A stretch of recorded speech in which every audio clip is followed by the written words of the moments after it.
It is my pleasure to welcome everybody to begin tonight's celebration for my good friend, James Valentini, and to pay tribute to his historic legacy as Dean of Columbia College. Now, I met Jim shortly after he became Dean, although I feel like we've known each other for years, decades, and we're that close. We immediately bonded over a desire to try some different things at the college to, I guess we presumptuously thought, maybe to invigorate the college. And we also have a shared love of cars. Now, I remember when he asked me what my first car was, and I answered, and then suddenly, miraculously, a model of a 1971 Plymouth Duster, now, which isn't the easiest thing in the world, I think, to acquire, showed up at my house. That shows the intensity of the car thing that he and I have, and also shows the dedication to detail and the ability to make impossible things happen. Think about that, a model of a 1971 Plymouth Duster. There are people here who don't even know what a Plymouth Duster is. We share a progressive worldview, we have similar interests, and we have a profound love for the college. My connection with Dean Valentini is not a unique one. His ability to listen, to understand, to empathize, and most importantly, to act is the center of why Jim is such a transcendent, popular figure on Morningside Heights. Now, a lot has changed in the college since I was occupying the dean's office as an undergrad. And for those of you who are young, you can do that and still become Attorney General of the United States.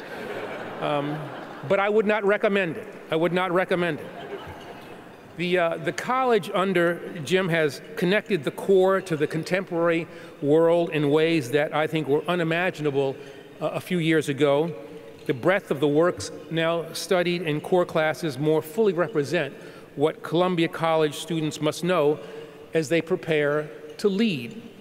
His dedication to the core curriculum has been at the center of his leadership, and he has led innovation and inclusion efforts of that which truly distinguishes Columbia and is really at the heart of its greatness.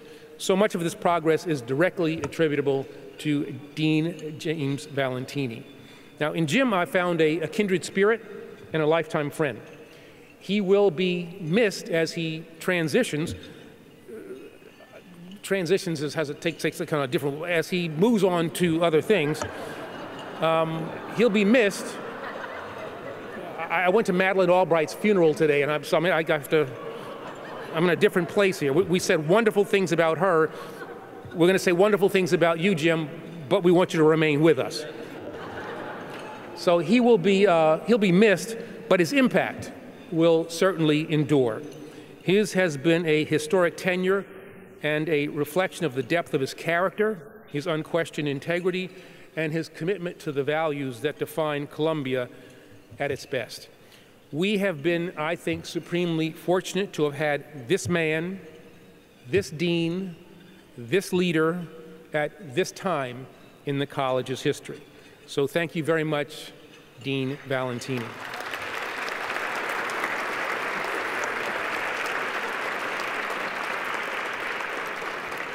Tonight, you're going to hear from other members of the college community about the impact that Jim's leadership has had on our beloved Columbia. And to begin, let me invite Ted Schweitzer, the Columbia College class of 1991, president of the Columbia College Alumni Association, to the podium.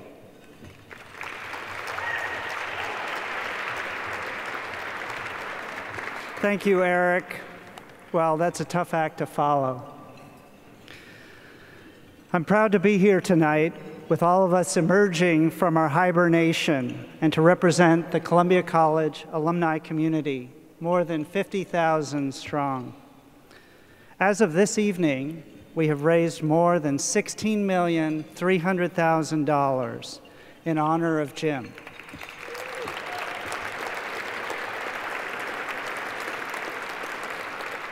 That is a record amount. These gifts are to the Valentini Endowment, both from tonight's dinner and from previous donations. The Valentini Endowment will ensure that Dean Valentini's immersive approach to student development will exist in perpetuity at the college through support for student experiences beyond the classroom, unpaid internships, research opportunities with Columbia faculty or research elsewhere, community engagement, and study abroad programs. Our fundraising success is a testament to the power of Jim's ideas, his popularity, as well as the gusto of my fellow Columbia alumni. I'd like to recognize our lead donors for tonight's dinner. The Berry family, Lisa Carnoy, Susan Jonathan, Henry and Nathan Bram, Dean DeColius, Russ Horowitz, Alan Howard, the Levine family, Grace and Nick Leone, the Ji Lee and Nick Zhao Family Foundation, Lee Lu, the Mendelsohn family, Michael Schmidberger and Margie Sung, Jonathan Sobel, Jerry Spire, and the Witten family. I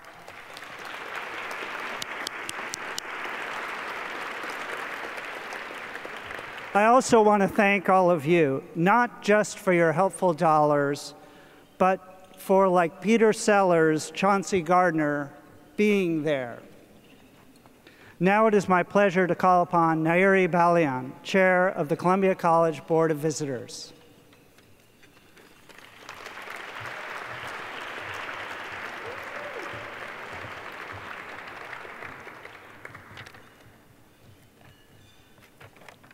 Good evening, everyone. It is my privilege tonight to represent the alumni leaders who have been dedicated to upholding the values of Columbia College and championing the experience of its faculty and students. For the last decade, we in the Board of Visitors have had the honor of partnering with Jim to serve as strategic advisors and supporters for key college priorities, working on such endeavors as the development of the college strategic plan and joining him in the effort to enhance the exceptional undergraduate education that Columbia College strives to provide. I can speak for all of us when I say it has been a privilege to support Jim, a person with the highest integrity, generosity of spirit, intellect, and decency. Jim is that rare human who not only inspires and makes an impact on each of us individually, but also affects us in the best way possible, collectively. I first met Jim as an alumna, then engaged with him as a parent, then as the first woman co-chair of the Columbia College Fund, and now I am truly honored to work with him as the first woman chair of the Columbia College Board of Visitors. Thank you. In all of these interactions, at events and dinners and lunches and meetings and roundtable discussions and calls and more calls and commencements and convocations, I have seen firsthand how deeply Jim Valentini cares for each and every member of the Columbia College community, and that includes each person in the room here tonight. I have enjoyed having discussions with Jim about the core competencies and how they apply not only to Columbia, but also to the outside world. I have been inspired while exploring the benefits and challenges of going after lofty academic achievements and what that means for the whole person, especially all of his students at the college. And I have also appreciated engaging with him about the art of humility and how it must be genuine and valued and emphasized. Thank you, Jim, for your deep and abiding care, your patience and kindness, and your exceptional ability to remind us that we each have something of value to offer to this remarkable community. And thank you for giving us the opportunities to do so.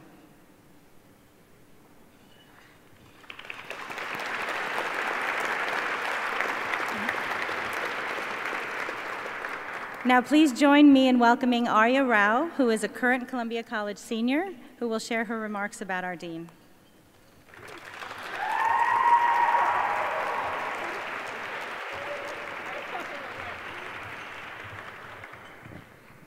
Good evening, everyone. It's a real honor to be here. To introduce myself briefly, my name is Arya Rao. I am a senior in the college, and I serve as vice president of our class. I am majoring in biochemistry and computer science, and I've had the real pleasure of working with Dean Valentini, not only in my role on the council, but also while serving on the Committee on Instruction. As a tour guide for prospective students here at Columbia, the question I'm asked the most is this: why Columbia? And usually I say something about New York or the core, but if I were to answer that question honestly, I came to Columbia on a gut feeling, one that was inspired by Dean James Valentini. With a few other acceptances in hand, I sought out Dean Valentini at Days on Campus about 4 years ago, almost to the day, to ask him what makes Columbia so special. And I don't remember his exact answer because we only had a few minutes, exchanged a couple quick sentences. But I know and I remember that I left Columbia with a really, really good feeling about him. Pretty much based on that alone, I came to Columbia. I realized why exactly I got that good feeling about Dean Valentini when I arrived on campus. Columbia, nestled here in the heart of New York City, is bustling, it's constantly moving. And the pace extends across campus to every student and every professor and every single person who touches Columbia for even a second. But not Dean Valentini. That's not to say, of course, that he's not busy. His schedule is certainly a beast, and his accomplishments as dean are too many to detail in the few minutes that I have. But amidst all of this controlled chaos that is Columbia, Dean Valentini always finds the time to pause, to reflect, and to reevaluate. Soon after the start of my first semester here, I was walking to class on Low Steps where I saw Dean Valentini. And I was so grateful that he had convinced me to come to Columbia that I wanted to thank him for his advice. I found it really marvelous that someone like Dean Valentini, not once, but twice, stopped for a moment during his busy day to check in with a student he had really just met. He asked me questions, he engaged deeply, and he really sought to learn. What's so remarkable about that encounter to me is that Dean Valentini was immediately excited to engage with the student experience, curious to understand what my first few weeks had been like because he genuinely cared. And he cared not only about the college experience per se, but about my experience, recognizing that our journeys are personal, that the experience of the whole, the experience of the college, informs the experience of the individual, the student, and vice versa. Since those first two run-ins with Dean Valentini 4 years ago, I've been quite fortunate to be able to consider him a dear mentor. And in every interaction I've had with him, in my capacities on the Committee on Instruction, CCSC, and otherwise, Dean Valentini's exceptional ability to take pause and consider the human aspect of every single situation, no matter how difficult, has shown. He cares deeply about people, their journeys, their hopes, even their complaints, and strives to build a sense of collective belonging, to build a community that works to fulfill each of its members. He listens intently, he seeks to be proven wrong, believing strongly in the oft-cited principle of beginner's mind. The more perspectives, the more possibilities that he absorbs, the more growth. Quite literally, Dean Valentini seeks to be hit from all angles, snowballs or new ideas.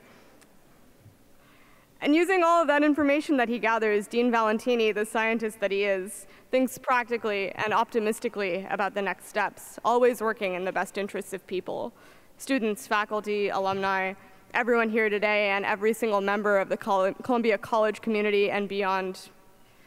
That sort of commitment to the humanity of an organization is rare. Dean Valentini's belief in the people who make the college what it is resolute and ever-growing. And every action that he's taken as dean reaffirms this idea. I moved from a rural farming town in northern Michigan to big, bustling New York City, a bright-eyed Midwestern kid with a wave and a smile and a hello for everyone I passed on the street. And in some ways, I was the antithesis of New York City. But that Midwestern openness that I brought with me was one of the things that allowed me to see what a community like this has to offer. It's what's allowed me to stand on this stage today and talk to you all about Dean Valentini. And it's why I'm especially grateful for Dean Valentini's unwavering commitment to people. Dean Valentini, who himself grew up in a small coal mining town in Ohio, the first in his family to go to college, learned from a young age the value of people, that the relationships we have with one another are what make life worth living.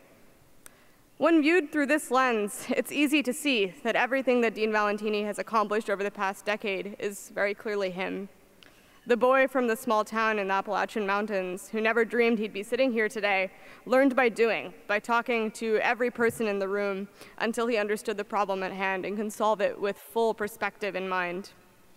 So from one Midwestern kid to another, thank you for showing us what it means to work towards togetherness. I'm quite heartened to know that Dean Valentini's Columbia College journey is far from over. Wherever he is, I know that the college will be in his heart. And so to end, I'd like to borrow a phrase from Dean Valentini himself, one that I believe encapsulates his journey thus far and the remaining miles to go. Good, better, best. Never let it rest, till your good is better and your better is best. Dean Valentini, no matter the circumstances, always knows that there is more road ahead, more road to drive on, and in focusing on the humanity of Columbia College has ensured that our best is better than ever. Dean Valentini, I cannot thank you enough for convincing me that Columbia College is the greatest college in the greatest university, in the greatest city in the world. But before I close, I have to add one more part to that phrase. Columbia College is certainly the greatest college in the greatest university, in the greatest city in the world. But that's only true because Dean Valentini is our dean. Thank you.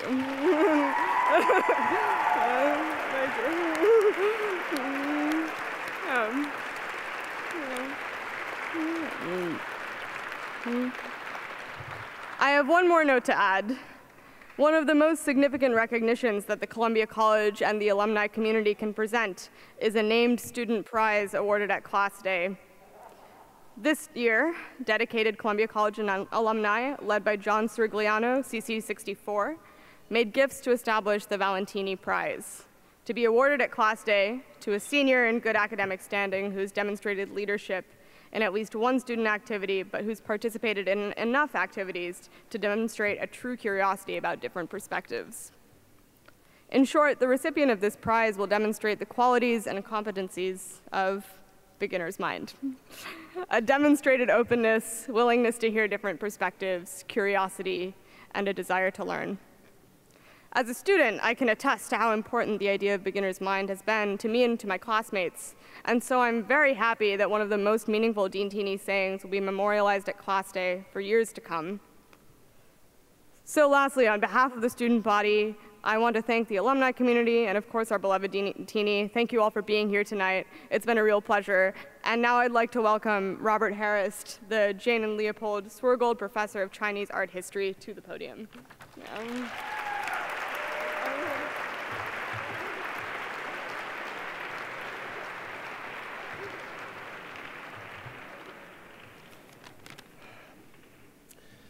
Jim, I'm a little hurt. You never asked me about my first car.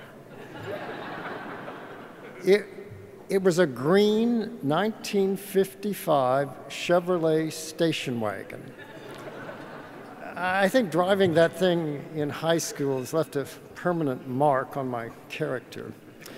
It wasn't a flashy car. Now, observing Dean Valentini over the years, it's often brought to mind what I've always thought of as the basic requirements for a good life in academia. You have to love students, love what you do, and work as hard as you can. And there's one more thing. If you have the luck to be at a place like Columbia, you'd better know how to feel grateful.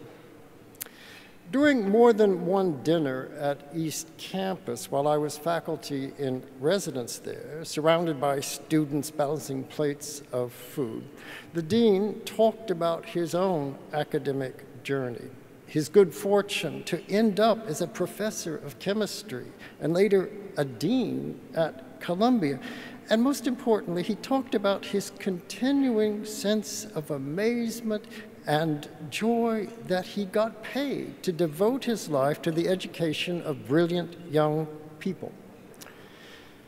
Beyond these personal virtues, Dean Valentini's devotion to the college and his concern for the well-being of its students, so many of whom he made a special effort to get to know, as you just heard, all should be evident to anyone who's paid attention to his performance in this office.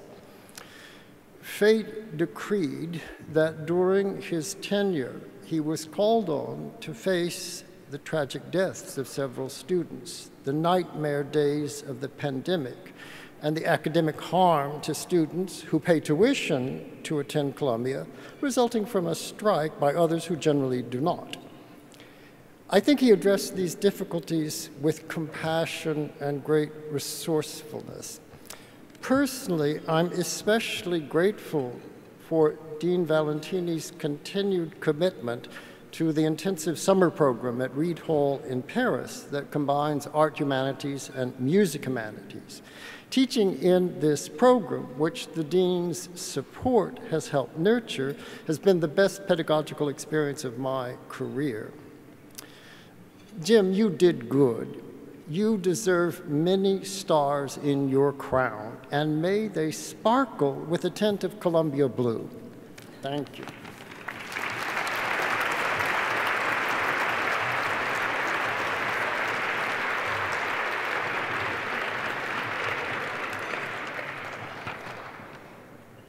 Thank you, Arya. Thank you, Ted. Thank you, Eric. And thank you, Professor Harris, for sharing your experiences with Dean Valentini. We know that there have been many faculty members who have partnered with the Dean in the last decade through curricular committees and departmental programs to ensure that the undergraduate curriculum, especially the core, would continue to be exceptional and evolving for the benefit of Columbia College students. On behalf of everyone in this room, and in particular, the alumni of Columbia College, we want to extend our deepest appreciation to the hundreds of faculty for their tireless commitment to educating each new generation of Columbia College students. Thank you.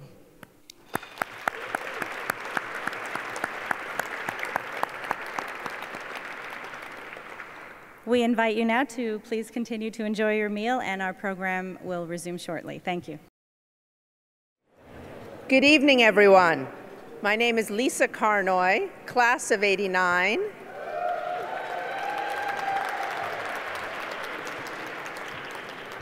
And for the first time out loud, I'm going to say proud parent of an incoming first year to the college.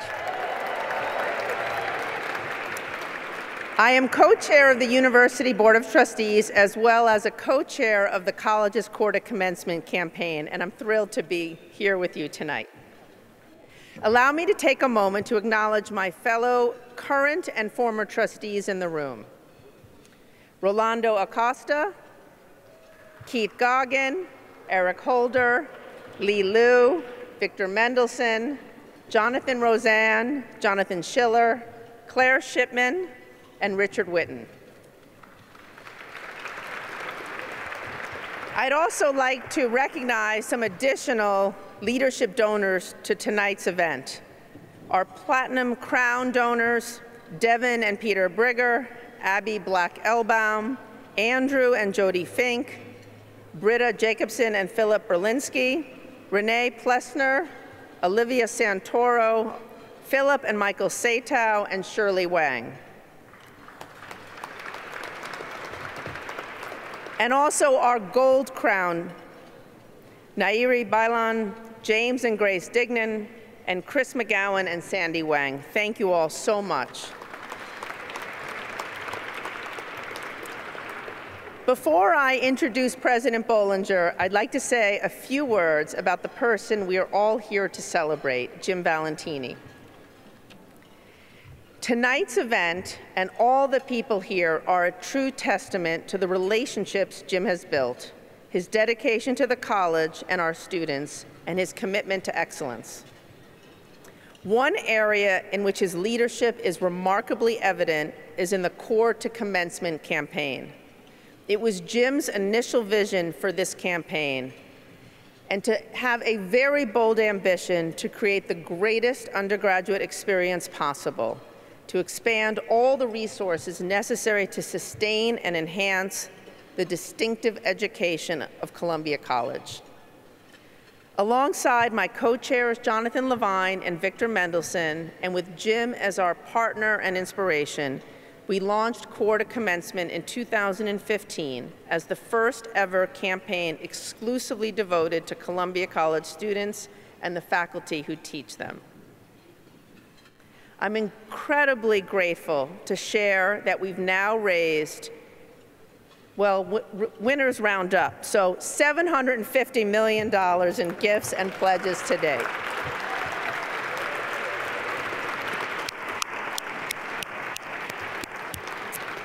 Thank you, Jim, for your vision and leadership, and thanks to each of you for your role in helping this vision become a reality. Now it is my honor to introduce Columbia University President Lisi Bollinger.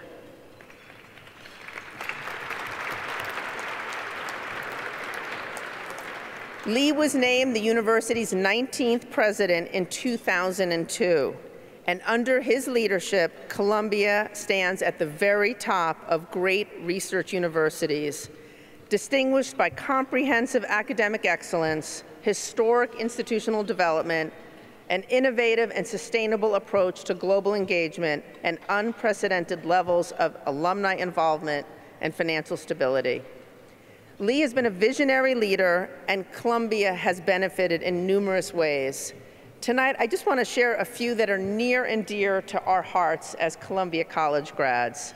When I think of academic excellence, there's no question that our students are benefiting from the opportunity to study neuroscience at Mind-Brain Behavior, or climate in our new climate school, and of course are now majoring in our new department of African American and African Diaspora Studies. And of course, Lee is a major scholar and defender of freedom of thought and expression, and nothing is more important for our institution or any institution of higher learning. And finally, access. Lee's commitment to financial aid and need-blind admissions is even more important today, and something for which we and I are enormously grateful. So with that, it's now my honor to introduce Columbia University President Lisi Bollinger.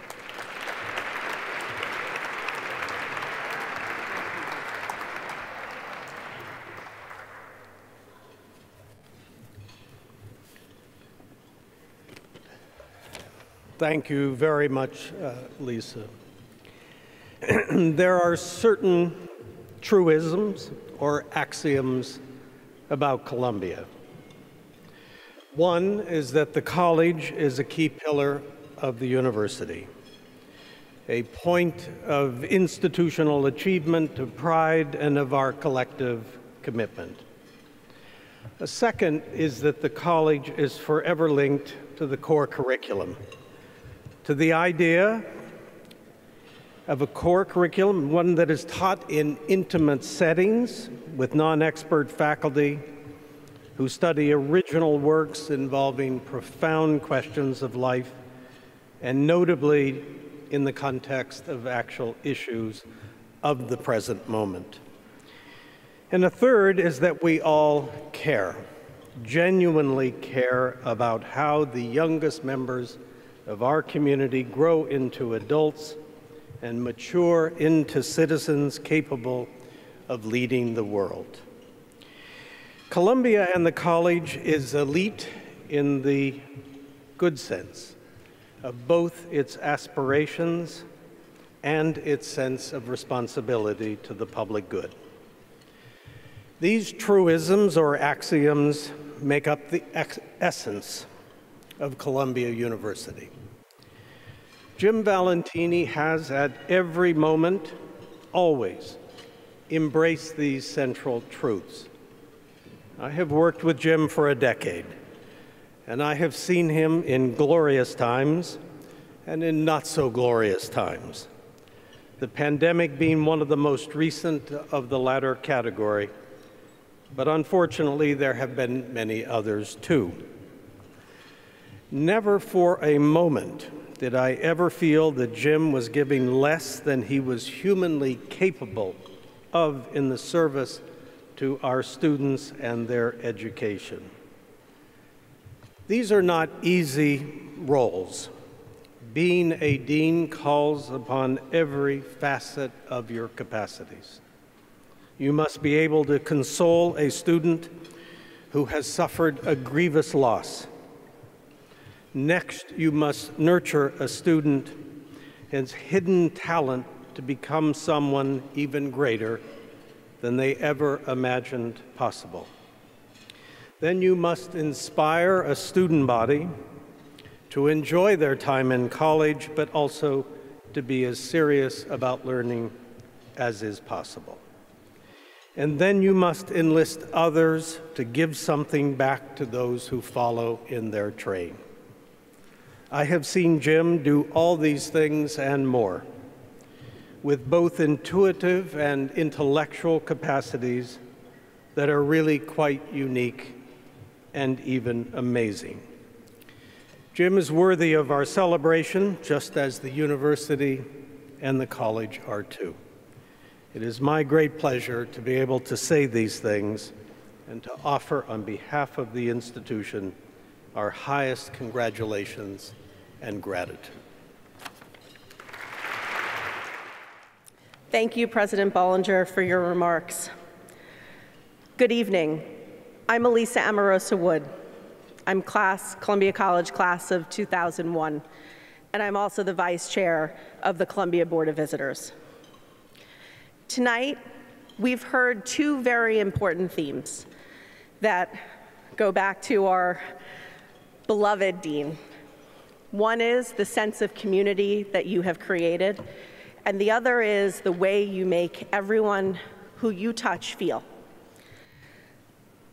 Maya Angelou had a quote that said, "I've learned that people will forget what you said. People will forget what you did, but people will never forget how you made them feel." Jim, that is your superpower. You make everyone feel loved, respected, supported, challenged, pushed to be their best, and above all else, treasured in the arms of our beloved alma mater.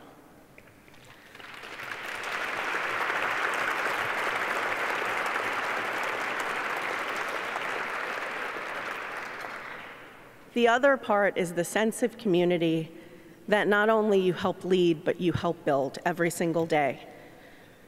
Columbia College is first and foremost a community, a network of faculty, staff, and alumni, all committed to this world-renowned education we offer our students.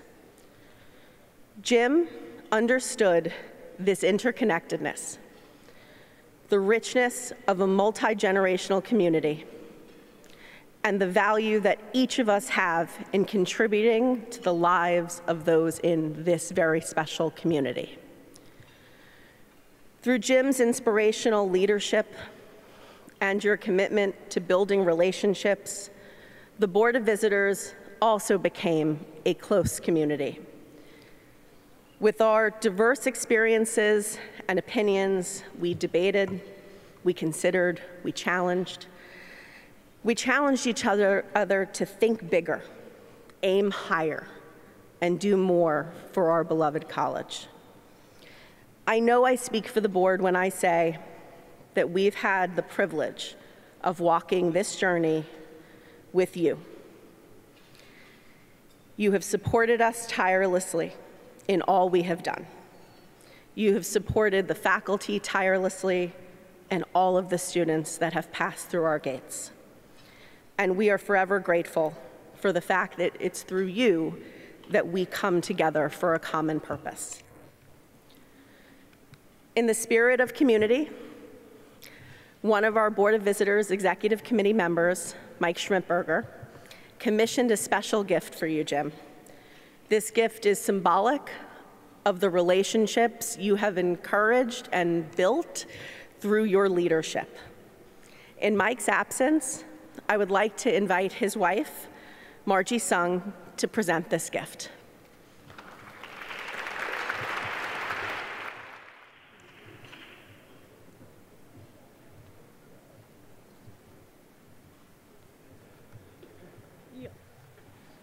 You can come to see it.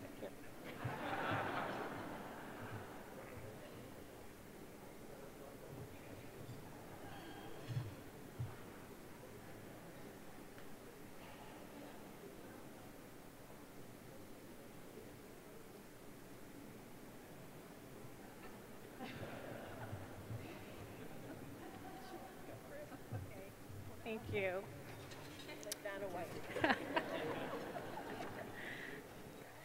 Hi, everybody. I'm Margie Sung. I'm a proud spouse of Mike Schmidberger and parent of a C senior and a sophomore.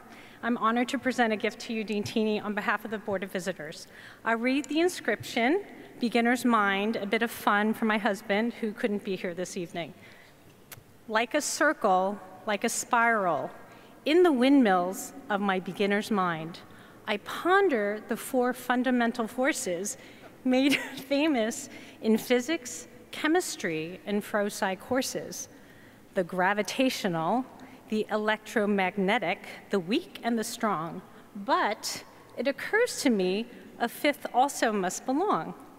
It binds us all to the legacies of John Jay and Alexander Hamilton, events, faces, and names in happy recollection. A fifth force to rule our journey, Columbia Blue, more precisely known as Pantone 292, whirling in the windmills of my beginner's mind. Possibilities abound: knowledge, insight, empathy, and understanding. Happiness is the way, challenges notwithstanding, reflection and refraction. A fifth force running rings around the moon, spinning round in the windmills of my beginner's rhyme, reassures us we again will all be together soon. With admiration and affection, your Board of Visitors.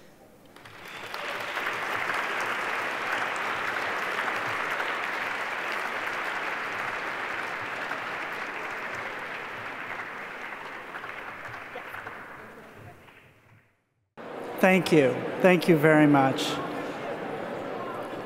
Together tonight, we delight in presenting a superlative recognition to Jim. The Alexander Hamilton Medal is the highest honor one can receive from the Columbia College Alumni Association.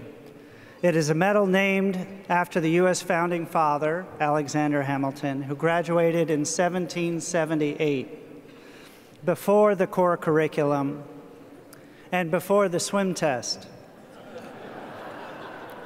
The medal is awarded by the Columbia College Alumni Association on the basis of two criteria. First, distinguished service to the college, and second, exceptional accomplishment. Now please join me in welcoming a special guest, Dean Valentini, to the stage. Good evening, everyone. My name is Dean Valentini, and I am Dean Valentini's eldest son. On behalf of the, yes, that's right.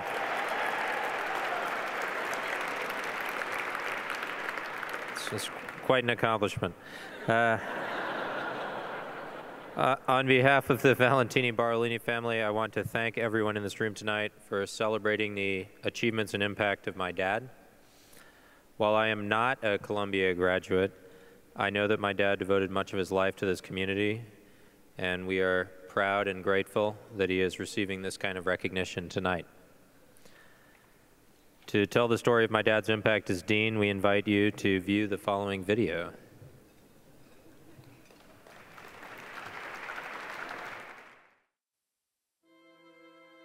An important philosophy in my life comes from a book called Zen Mind, Beginner's Mind by Shunryo Suzuki. It's been an important part of my life ever since I first read it, and certainly during my time as Dean of Columbia College. The students have all heard me talk about it throughout the years, many times. Beginner's Mind is a practice the practice of being open-minded in how you see the world, so that you aren't limited by what you think you already know. You see possibilities in what you encounter, rather than your own assumptions. As a result, you can actually discover, change your mind, be delighted, or surprised. It's an approach to life that expands your own possibilities.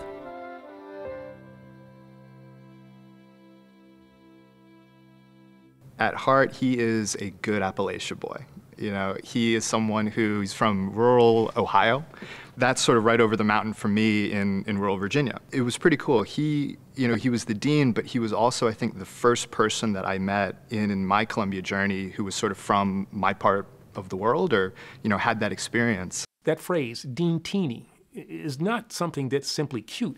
It's a reflection of the sincere affection that students have for him. He's very present, right? When you're with him, he's present, he's in the room, he's thinking, he likes to toss around ideas. People are always so excited to run into him. I remember as a freshman, I would get texts being like, oh my God, I just saw Dean-tini outside of Hamilton. And it was like, wow, a Dean-tini spotting. I am so appreciative of not only what he's done for the students, I mean, that's almost obvious, but what he has done for the faculty, what he's done for the alums, and what he's done for me personally. He made me feel as though whatever I had was the most important part of his day, and he was fully devoted to helping me solve it.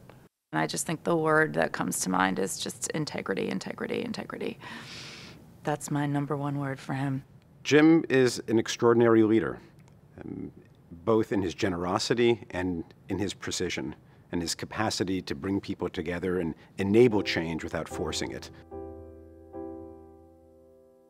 The strategic plan is all about Columbia College students and faculty and the interrelationship between the two bodies. And that informed us on how to craft the Court of Commencement campaign, which has been, by the way, wildly successful. We started out with a $400 million goal.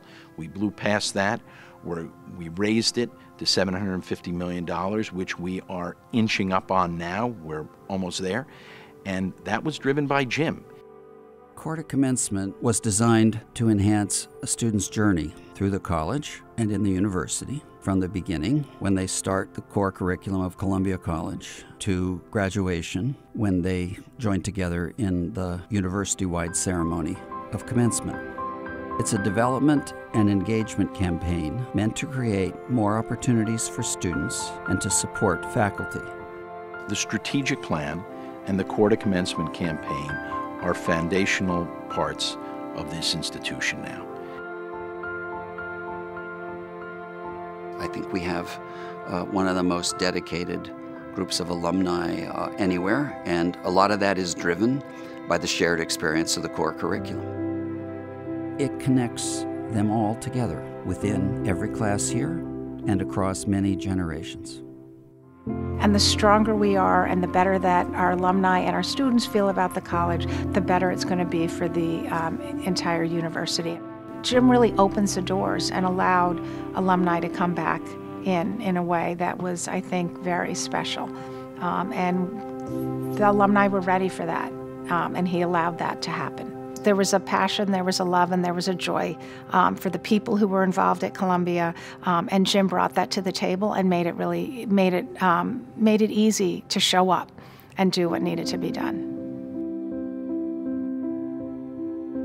As important as coursework is, and it is really important, there is so much that a student can and should experience outside of the classroom. Whether it is a research opportunity, global experience, the chance to try something entrepreneurial, participating in something together with others. One of his initiatives is that every single student who wants the opportunity to do research should have the ability to do it regardless of their income, regardless of, how they're going to spend their summer. And that has become a reality. His most significant contribution, certainly to my experience, was just how much of an ally he was for entrepreneurship in general. I don't think Columbia has the robust entrepreneurship department that it does now without Jim Valentini. We had a conversation about just graduation regalia and how that is a cost that a lot of students bear. He wanted to make sure that graduation could be that experience that everyone could take part in. Working with him, we were able to make sure that any student that was on financial aid was able to get that regalia for free. My Columbia College journey was developed to help students think beyond grades, credits, GPAs, or transcripts. It guides students to understand and to value the unity of all parts of their college experience. I think the Columbia College journey has been really helpful to me in kind of weaving together the very different and in many ways disparate aspects of my education here. It's about the seriousness with which they think about their outside lives and also how they think about the well-being of themselves and others. Jim is really focused as well on student well-being, and that does make him a rare bird, and it shows you what a wonderful person he really is. The Jed Foundation was started about 22 years ago after the loss of my son Jed to suicide while he was a college student. Jim and I, over the years, have had pretty regular breakfasts together in the same restaurant, and we got to know each other quite well. Unfortunately, there was a period at Columbia College history where there was a group of suicide completions that took place on campus. And Jim was terribly upset and wanted to do everything he could to take care of the kids and make sure that there was no longer any loss of life, but not only loss of life, just making sure that the experience of the students was as fulfilling and happy and successful as possible. You always got the sense that the students were his favorite part of the job. You know, and the interactions that he had every day with the students were something that he drew a lot of energy from, drew a lot of value from. He understood that in order to know the community, you had to be in it. These weren't things that were performative or he felt he had to do. These are things he wanted to do. He doesn't just ask for the sake of asking, he asks for the sake of acting. And I think that's something that is often very hard to find, but he embodies it so well. Anytime it snowed, you would find Dean Valentini along with the rest of us on low steps with a snowball in hand and fully ready to go. But I know when I reached out to him about the snowball fight, his response was yes, all caps. What do you need? How can we make it happen? We overheard one student saying to his friend, "This is the biggest moment of community that I've ever felt since the pandemic." A capacity to listen, an openness, an inquisitiveness. These are the things that Jim brings to the room every time he enters, and it changes the dynamics of what people think, how they speak, and what's possible. I felt like there was somebody who really cared about us as individuals and then as a group of people that were really crucial to running this university. His presence has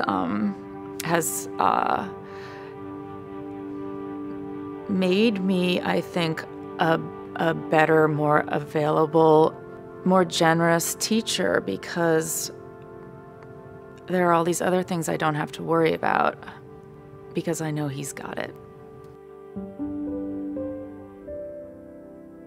Without Jim, I don't think we could have successfully reformed the art humanities syllabus. Incorporating women or people of color, artists of color, in the vast majority of units, and even in those units where there wasn't an obvious addition, Jim's support was unconditional. It was a support of the process, it was support of the people, and not the outcome. Jim championed the core for its ability to help students engage the challenges of human existence. It is such a significant experience, a singularly significant experience. It's not a brand, it's not a shibboleth. It binds us together as an intellectual community, but most importantly, it prepares our students to be citizens of the world. The core is always the same and always changing because the world is always changing, and we will adapt it, and I hope that it will continue for another 1,000 years. that vision I had for the Holder Initiative, to somehow give back to the college, to somehow engage the students at the college in the real world, was something that I wanted to do. And his idea was to tie the Holder Initiative to the core and to focus on the core. I thought that was a brilliant stroke, a brilliant idea on his part. It's a way in which we are going to make, hopefully, the world better, and that is the thing that Jim brought to the initiative, this important social justice initiative, grounded in the core, but focused on the future. There are many kinds of good fortune.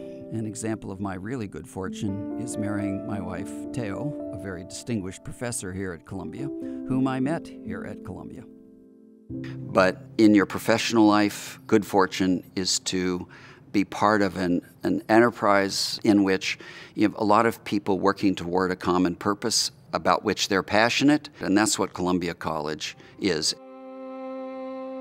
There is an often quoted statement attributed to Pericles that legacy is not about stone monuments. Your legacy is the product of what you've done, and you don't determine it, other people determine it. It is the trace you leave in people's lives. My mother died when I was in graduate school. She died at 54 of metastasized breast cancer. My mother used to say to me, good, better, best, never let it rest until your good is better and your better is best.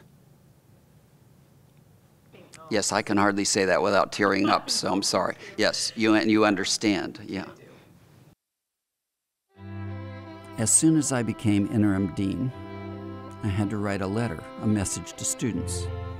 And I wrote that message myself because it had to be true to me.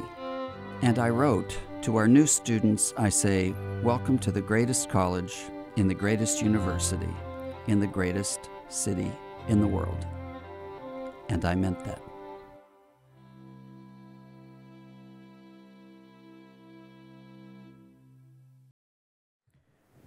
Kira, Ted, please gather around. Dean Valentini, please join us on stage. Jim, on behalf of the Columbia College Alumni Association and all Columbia College alumni, we are honored to present you with this Alexander Hamilton Medal. We can't think of anyone whose service to Columbia College has been more distinguished or whose accomplishments as dean have been more exceptional. Thank you.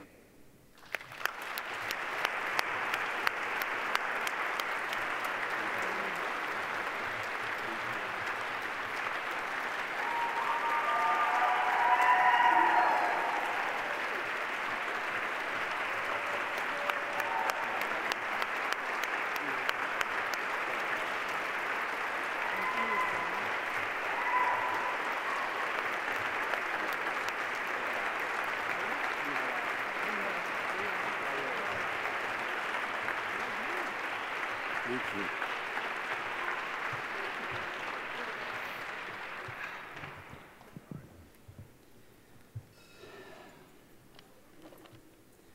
Wow.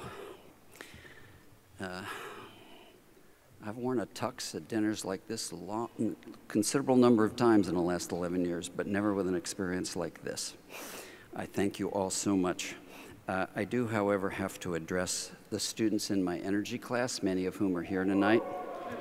Here we go. 3 hours ago, we were doing debates on hydropower and battery electric vehicles. But right now, I wanted to make sure they understood that no, there are not 5 forces, there are only 4.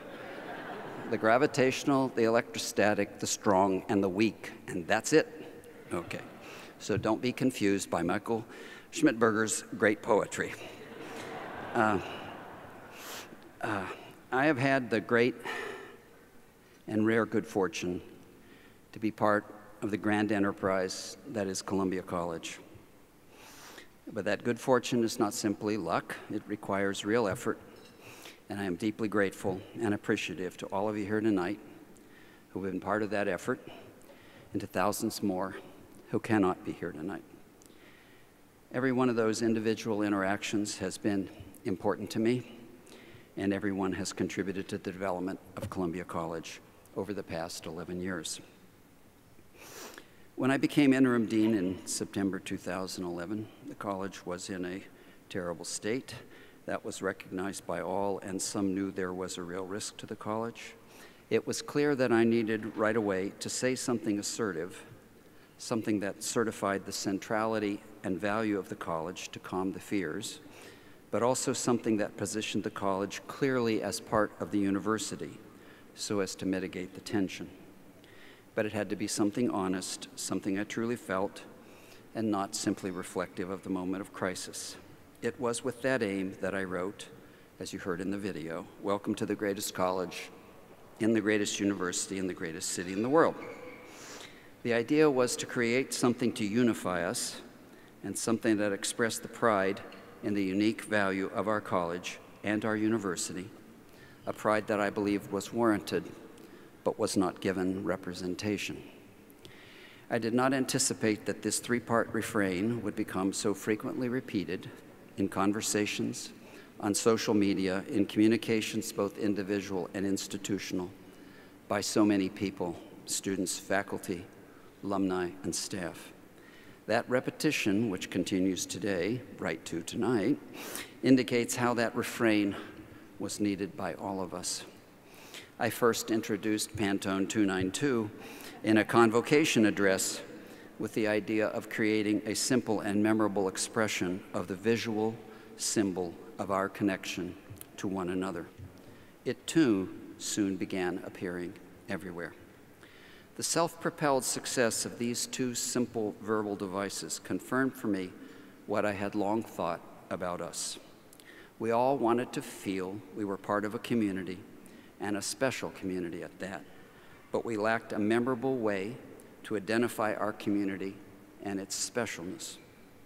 One other thought I had long had about Columbia was also confirmed in my first few weeks as dean.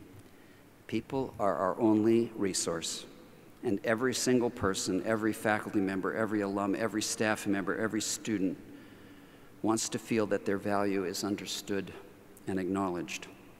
I had always felt that, but upon becoming dean, the number of people with whom I interacted so expanded, and the ways in which I, as dean, interacted with people grew so much as to drive this conviction to surety. The college is a community of a lot of people, a lot of really smart and capable people.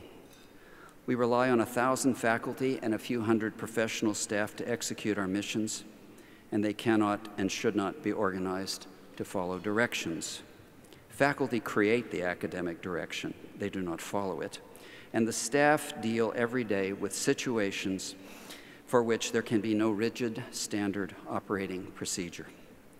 The many, many thousands of alumni volunteers who work with us are not employees to be assigned jobs. So a good dean knows that leadership is only really possible by logical reasoning and emotional inspiration of those people, and that emotional inspiration must express the recognition of the value of every individual. So the dean has a large audience with whom to communicate, and a platform and a microphone with which to be heard. Sometimes the platform and the microphone are literal, as they are right now. More often they are metaphorical, but the audience is always real.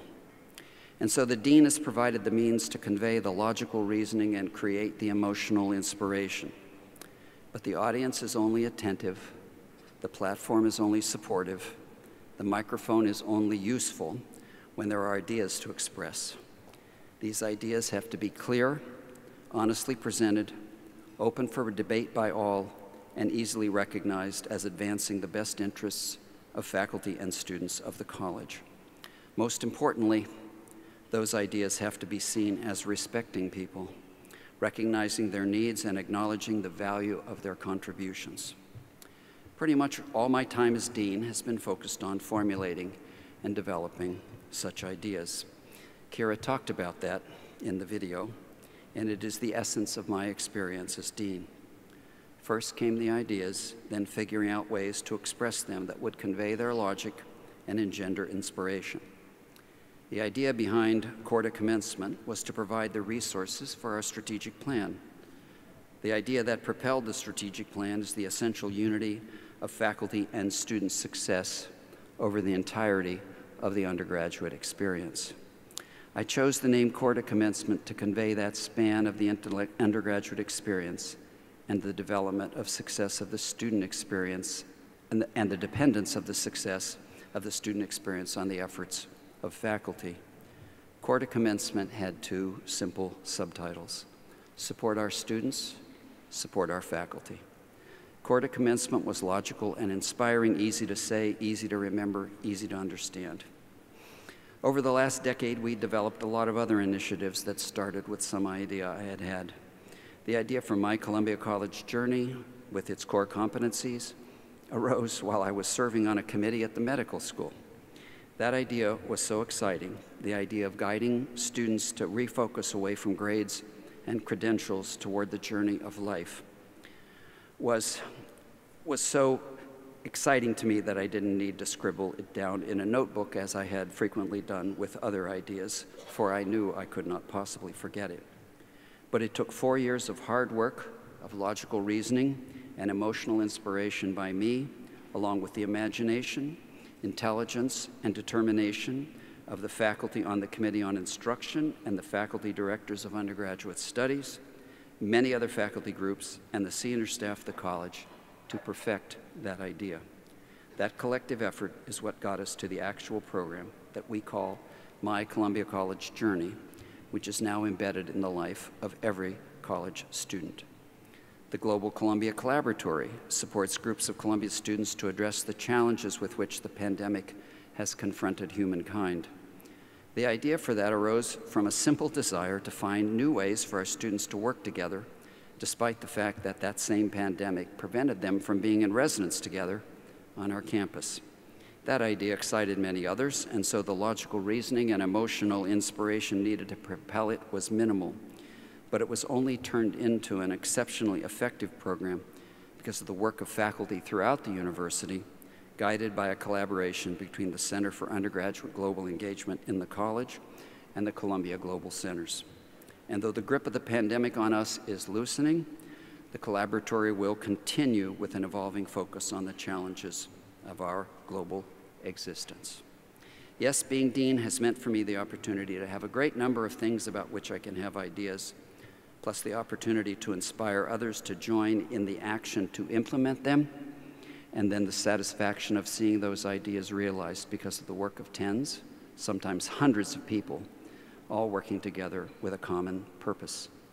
The hundreds of faculty who in the past decade have served on the Committee on Instruction, the Committee on the Core, the Committee on Science Instruction, the Committee on the Global Core, and the senior staff of the college and the members of the Columbia College Board of Visitors and the alumni in the Columbia College Alumni Association Board, and many individual faculty, staff, and alumni made these ideas their own and turned them into structures, programs, and endeavors that bring all of us together. In that regard, not even my experience as a scientist with my own research group of enthusiastic and determined graduate students measures up to the satisfaction I've experienced as dean. A lot of people, students in particular, have asked me what I want my legacy to be.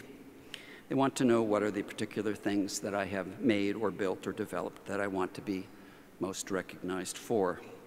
The short paraphrase of Pericles that is mentioned in the video is from the funeral oration of Pericles that Thucydides records in the second book of History of the Peloponnesian War. Pericles defines legacy as, quote, the memory that remains eternal in men's minds, which more than any monument will remain forever, always there on the right occasion to stir others to speech or to action. I have emphasized in my responses to questions of legacy precisely that memory in the minds of others, that record of my interaction with individual people, the hundreds of people here tonight and the many thousands who cannot be here. I have also emphasized that that legacy cannot be constructed by me. It has been being created by others all during my time as dean. Pantone 292 and greatest college in the greatest university in the greatest city in the world are special illustrations because they each have become a meme. That is a phrase carrying a very specific cultural idea that spreads spontaneously, without plan or promotion by me, the originator of each of these phrases. But there is more to my legacy. The many programs we have built and the many efforts we have initiated, my Columbia College Journey and the Global Collaboratory, Live Well, Learn Well, the Odyssey Mentoring Program, the Holder Initiative, undergraduate entrepreneurship, and many more, are not the monuments Pericles refers to, not markers of the past, but neither are they meant to be preserved as memories. They have a future. They are indeed part of my legacy, but more importantly, they are the inheritance of Columbia College faculty, students, and alumni of the future. So these things must be protected and extended into the future, and new programs should arise alongside them. Securing that inheritance requires that there'll be a new dean of Columbia College with ideas, with the same opportunities I have had to develop their ideas, with the same platform and microphone, and the same access to the audience of faculty, staff, and alumni in order to carry those ideas toward fruition. In just a few weeks, Dean Valentini vanishes to emerge once again as Professor Valentini. But my experience at Dean Valentini will remain forever as greatly fulfilling and immensely rewarding part of my life. Thank you so much for the partnerships, collaborations, and true friendships I have developed. I wish Columbia College and each of you individually great success in the years to come. Thank you so much.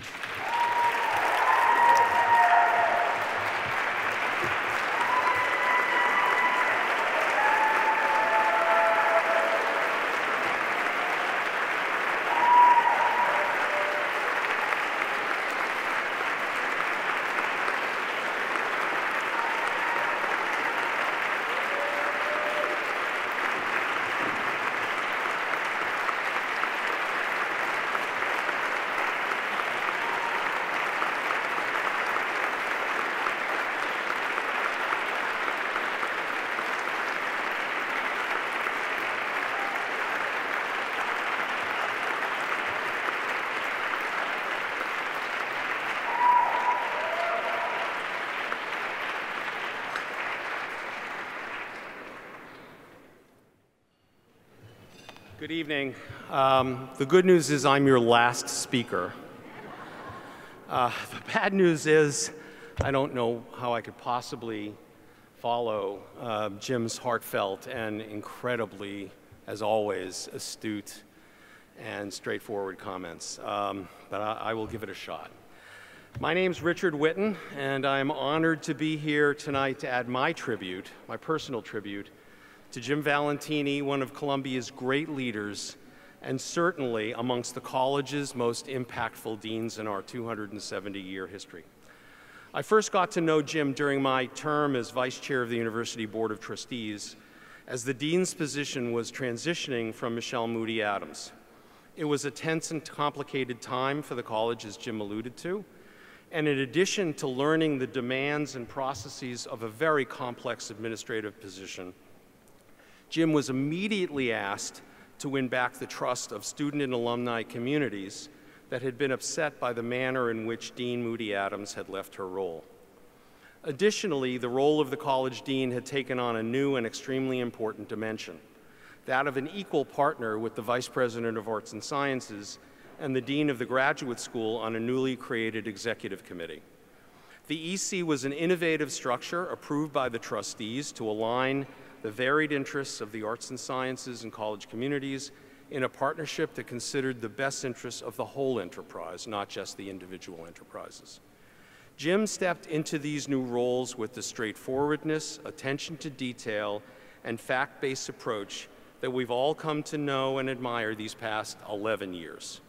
During his deanship, Columbia College has excelled on almost every academic measure in almost every national ranking. We've never been more diverse, more selective, more academically rigorous. We provide truly need-blind admissions, maintain a core curriculum that is the envy of our peers, provide a robust and diversified portfolio of majors and concentrations, and yes, raise an extraordinary amount of funding from generations of grateful alumni who support our students and most of our faculty in their academic pursuits. There has never been a dean of Columbia College who has provided as much support to our faculty and our students as has Jim Valentini.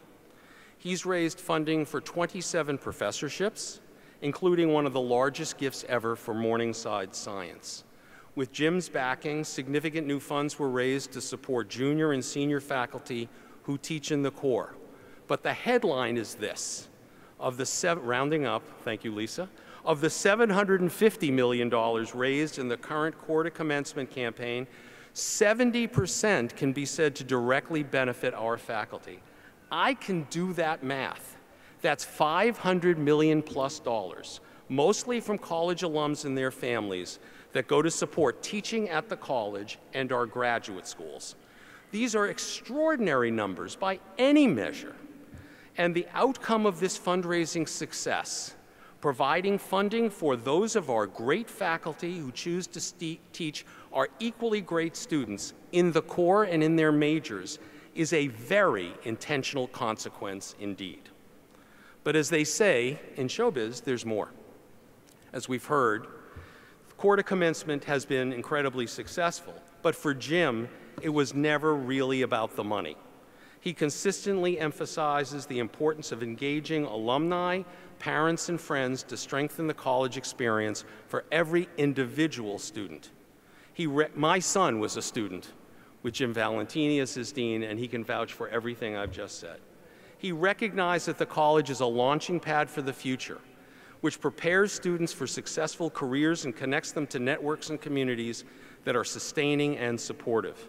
He also recognizes as a core tenet of his own personal sense of self that life is indeed a journey.